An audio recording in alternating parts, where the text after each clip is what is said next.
Good morning, Lucien. Your punctuality really alarms me. Has the ministry resigned? No, my dear fellow. Reassure yourself. We are tottering always, but we never fall. And I begin to believe that we shall soon pass into a state of immobility, and the affairs of the peninsula will completely consolidate us. True. You drive Don Carlos out of Spain. Do you not know that all of Paris knew it yesterday? And the day before it had already transpired, Monsieur Danglars made $1 million. I myself was awarded the Order of Charles III for my work on the event. It is for that reason you see me so early. Because you have the Order of Charles III, and you wish to announce the good news to me? No, because I passed the night writing letters. I returned home at daybreak, but my head ached, and I got up to have a ride for an hour. Ennui and hunger attacked me at once. I then recollected you gave a breakfast this morning, and here I am. I am hungry. Feed me. I am bored. Amuse me. It is my duty as your host, although food will come later. We must await for the important guest to arrive. Have a glass of sherry. Really, my dear Albert, how happy you are to have nothing to do. And what would you do, my dear diplomat, if you did nothing? Private secretary to the minister, deep in Parisian intrigues, having kings to protect, parties to unite, elections to direct, with the opera, the jockey club, and other diversions. Well, I will amuse you. How? By introducing you to a new acquaintance. I know so many men already. But you do not know this man. Where does he come from? The end of the world? Farther still, perhaps. The deuce. I hope he does not bring our breakfast with him. I dined at Monsieur de Villefort's last night, and lawyers always give you very bad dinners. Oh, depreciate other person's dinner. Take another glass of sherry and a biscuit. I think, Albert, you have adopted the system of feeding me on illusion this morning. I hear Beauchamp in the next room. You two can dispute together, and that will pass away the time. Dispute about what? About the papers. My dear friend, do I ever read the papers? Come in. Here's Debray, who detests you without reading you, so he said. He is quite right, for I criticize him without knowing what he does. Good day, Commander. Ah, you know that already. Of course. And what do they say of it in the world? They say that it is quite fair, and that sowing so much red, you ought to reap a little blue. Oh, come, that is not bad. Why do you not join our party, my dear Beauchamp? With your talents, you would make your fortune in 3 or 4 years. I only weighed one thing before following your advice. A minister who will hold office for 6 months. My dear Albert, one word, or I must give poor Lucien a respite. Do we breakfast or dine? I must go to the chamber, for our life is not an idle one. You only breakfast. My dear Albert. Ah, my good Chateau-Renaud. Welcome, welcome. Let me introduce to you Captain Maximilian Morel, my friend, and what is more, my preserver. Salute my hero, Viscount. The Countess of Chateau-Renaud knew how much pleasure this introduction would give me. You are her friend. Be ours also. What have you done for her? Nothing worth speaking of. Madame de Chateau-Renaud exaggerates. Not worth speaking of. My life is not worth speaking of. On my word, Morel. On what occasion did you save Chateau-Renaud's life, Morel? Beauchamp, my good fellow, you know I am starving. Do not set her off on some long story. You all know that I had the fancy of going to Africa to fight in the wars as an amateur. I can't stand dueling ever since I had to break the arm of poor Franz Depinay, who is and was one of my best friends. True. You did fight some time ago. About what? The devil take me if I remember. But to return, I arrived in Constantine just in time to witness the breaking of the siege and to retreat with the rest for nearly 2 days. I was retreating on foot when 4 of the enemy caught me up. I shot 2 with my pistols, but the remaining 2 had seized me when this exalted person, whom you see here, charged them, shot the one, and cleft the other with her saber.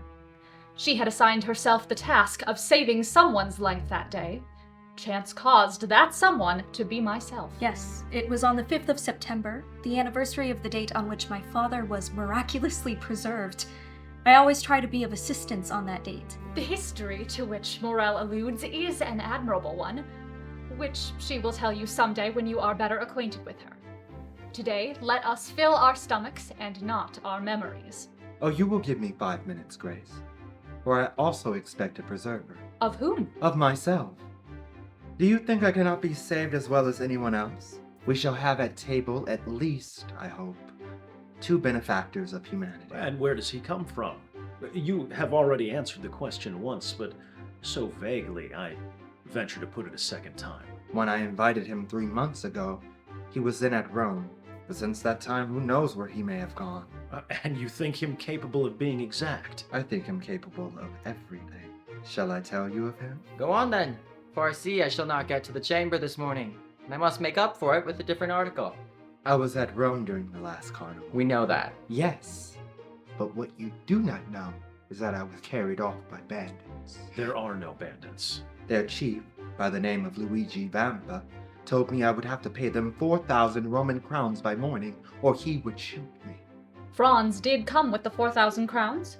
No, he arrived accompanied simply by the guest who I'm going to present to you today. Armed to the teeth. He had not even a knitting needle. He said 2 words to the chief, and I was free.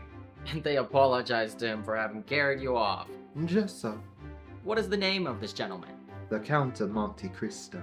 There is no Count of Monte Cristo. I do not think so either. Does anyone know anything of a Count of Monte Cristo? I think I can assist your researches. Monte Cristo is a little island I have often heard spoken of by the sailors my father employed. A grain of sand in the Mediterranean. Precisely. Well, he of whom I speak is the lord and master of the grain of sand.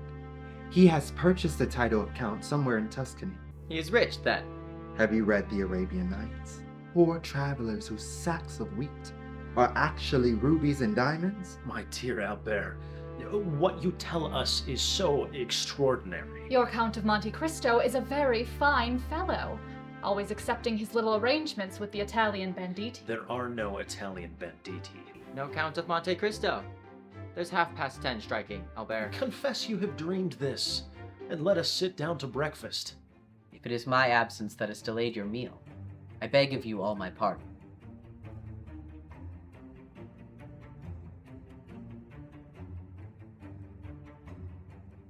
Punctuality is the politeness of kings, but it is not the same with travelers. However, I hope you will excuse the 2 or 3 seconds I am behindhand. 500 leagues are not to be accomplished without some trouble. My dear Count, I was announcing your visit to some of my friends, whom I had invited in consequence of your promise, and whom I now present to you. They are the Countess of Chateau-Renaud, whose nobility goes back to the 12 peers, Monsieur Lucien Debray, private secretary to the Minister of the Interior, Monsieur Beauchamp, an editor of a paper and the terror of the French government, and Captain Maximilian Morel. Countess Chateau-Renaud was telling us how Morel here had saved her life. You have a noble heart. So much the better. Please permit me to make a confession which must form an excuse for any improprieties I may commit. I am a stranger, and the French way of living is utterly unknown to me. But come, let us breakfast. What an air he says all this. Decidedly he is a great man. A great man in his own country. A great man in every country, Monsieur Debray. Did you know me better, you would not give one thought of such a thing for a traveler like myself. I eat everywhere, and of everything, only I eat but little. And today, while you may reproach me with my want of appetite, is my day of appetite, for I have not eaten since yesterday morning. Why, you have not eaten in 24 hours. No, I was forced to go out of my road to obtain some information, so that I was somewhat late and therefore did not choose to stop. So I slept, as I generally do when I am hungry, without feeling inclined to eat. But you can sleep when you please, monsieur? Yes. The trick of that would be invaluable to the army. Yes, but unfortunately a recipe for a man like myself would be very dangerous applied to an army. It is a mixture of opium and hashish, which is effective enough that the army might not awake when it was needed. You always carry this drug about you? Always. I keep them on my person. This is a magnificent emerald, and the largest I have ever seen, although my mother has some remarkable family jewels. I had 3 similar ones. I gave one to the Sultan, who mounted it on his saber, another to our Holy Father the Pope, who had it set in his tiara. I kept the 3rd for myself, and I had it hollowed out, which reduced its value, but rendered it more commodious for the purpose I intended. And what did these 2 sovereigns give you in exchange for such magnificent presents? The Sultan, the liberty of a woman. The Pope, the life of a man. My dear Count, You have no idea what pleasure it gives me to hear you speak thus. I had announced you beforehand to my friends as an enchanter of the Arabian Nights, and these same friends deny even the existence of bandits. Tell them yourself that I was taken, and without your generous intercession, I would now be sleeping in the catacombs of Saint Sebastian instead of receiving them in my humble abode. You promised me never to mention that circumstance. It was not I who made that promise. It must have been someone else you have rescued in that same manner. It seems to me that you played a sufficiently important part to know as well as myself what happened. The short of it is that I was a fool, and was taken by bandits, despite being warned of them beforehand. And this gentleman walked in, spoke 2 words to the bandits, and they released me. I not know how you contrived to inspire so much respect in Nothing more simple. I had known the famous bandit Vampa for more than 10 years. I had captured her early on in her career, and I might have handed her over to Roman justice, which is somewhat expeditious, but I did nothing of the sort. I suffered her and her band to depart. With the condition that they should sin no more. I see that they kept their promise. No, monsieur. Upon the simple condition that they should respect myself and my friends. Perhaps what I am about to say may seem strange to you, but I never seek to protect a society which does not protect me. Bravo. You are the first man I ever met sufficiently courageous to preach egotism. It is frank, at least. But I'm sure the Count does not regret having once deviated from these principles. How have I deviated from those principles? It seems to me that in delivering Monsieur de Morcerf that you did good to your neighbor and to society. Of which he is the brightest ornament. Which is why the Baron Danglars wants him for his son-in-law. Baron Danglars. Do you know the man? I do not know him, but I shall probably soon make his acquaintance, for I have credit opened with him by the house of Thomson and French at Rome. Thomson and French, do you know this house, monsieur? They are my bankers in the capital of the Christian world. Can my influence with them be of any service to you? Count, you could assist me with researches which so far have been fruitless.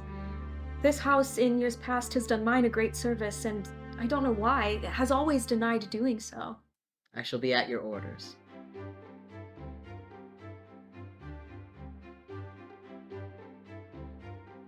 But apropos of that wandering, Franz, we have strangely wandered from our subject. We were talking about finding a suitable habitation for the Count of Monte Cristo. Faubourg Saint-Germain. The Count there will find a charming hotel with a court and garden. Chateau-Renaud. You only know your dull and gloomy Faubourg Saint-Germain. Do not pay any attention to her, Count. Live in the Chaussée d'Antin. That's the real center of Paris. Boulevard de l'Opera. The 2nd floor, a house with a balcony.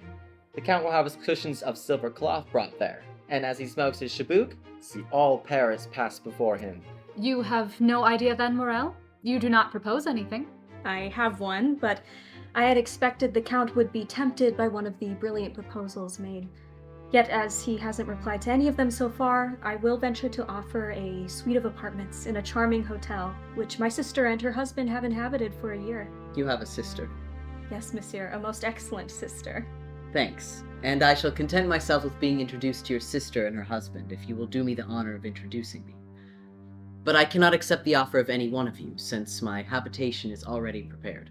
You are then going to a hotel? For that would be very dull for you. As I determined to have a house to myself, I sent on my valet, and he ought by this time to have bought a house and furnished it. You have then a valet who knows Paris. It is the first time he has ever been in Paris. But how could you charge a stranger to the city to buy your house? I am quite sure that he will choose everything as I wish. He has been here a week, and he knew that I should arrive today at 10 o'clock. He was waiting for me at 9 at the Barrière des Fontaines-Bleues. He gave me this paper. It contains the number of my new abode. Number 30, Champs-Élysées. Ah, that is very original. And very princely. What, do you not know your own house? No, I told you I did not wish to be behind my time. I dressed myself in the carriage and descended at the Viscount's door. We must content ourselves then, with rendering the Count all the little services in our power. I, in my quality of journalist, will open all the theaters to him. Thanks, monsieur. My steward has orders to take a box at each theater. Then, since you have an establishment, a steward, and a hotel in the Champs-Élysées, you only want a mistress. I have something better than that. You procure your mistresses from the opera, the vaudeville, or the variété. I purchased mine at Constantinople. A slave? I have an instinctive dislike of enslavement, or in any case where a person is constrained against their will. Everyone who surrounds me, from mistress to steward, is free to quit me, and I ensure that when they leave me, they will no longer have any need of me or anyone else but their own fortune. It is for that reason, perhaps, that they do not quit me. My dear Albert, it is 2:30. Your guest is charming, but you leave the best company to go into the worst sometimes. I must return to the ministers. I will tell him of the Count, and we shall soon know who he is. And when you know, will you tell me? I promise you. Au revoir, Albert. And to the rest of you, good morning. Bravo! I shall not go to the chamber, but I have something better to offer my readers than a speech of Monsieur Danglars. For heaven's sake, Beauchamp, do not deprive me of the merit of introducing him everywhere. Is he not peculiar? He is more than that. He is one of the most extraordinary men I ever saw in my life. Are you coming, Morel? As soon as I have given my card to the Count, who has promised to pay us a visit at Rue Meslay number 14. Be sure I shall not fail to do so. And now, Count, if the rest of the party is breaking apart, I will beg your leave to introduce you to my parents, who wish to give you thanks for saving their son's life.